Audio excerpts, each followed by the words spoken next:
Hello everyone, স্বাগতম জনাইছো মোৰ এটা নতুন ভিডিঅ' লৈ আশা কৰিছো আপোনালোক সকলো ভালেই আছে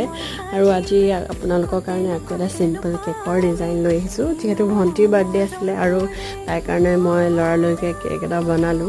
আৰু কেকটো ক্ৰাম কোট কৰি মই ফ্ৰিজত ৰাখি আকৌ ক্ৰীম দি ফিল কৰি ললো আৰু ইমান বেছি মানে ডিজাইন ৰখা নাই আৰু সিম্পল কৰিব ট্ৰাই কৰিছো আৰু হোৱাইটতে ৰাখিম বুলি ভাবিছিলো কিন্তু অকনমান যেহেতু বেছি সিম্পল লগাৰ কাৰণে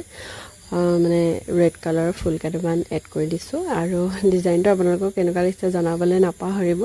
ইয়া দেখিছে নহয় কেক প্ৰায় হৈয়ে হ'ল বাকি সাইডত গোল্ডেন কালাৰৰ মানে সুগাৰ বল কেইটামান এড কৰি আকৌ সাইডটো একদম সিম্পল লাগি আছিল সেইকাৰণে ধুনীয়াকৈ লাভ কেইটামান দিলো আৰু হ্যাপি বাৰ্থডে বুলি মই হাতেৰে লিখি দিলো ডিজাইনটো আপোনালোকৰ কেনেকুৱা লাগিছে জনাবলৈ নাপাহৰিব আৰু আপোনালোকক যদি এনেকুৱা ধৰণৰ কেকৰ প্ৰয়োজন হয় তেতিয়াহ'লে মোক কন্টাক্ট কৰিবলৈ নাপাহৰিব আজিলৈ বাই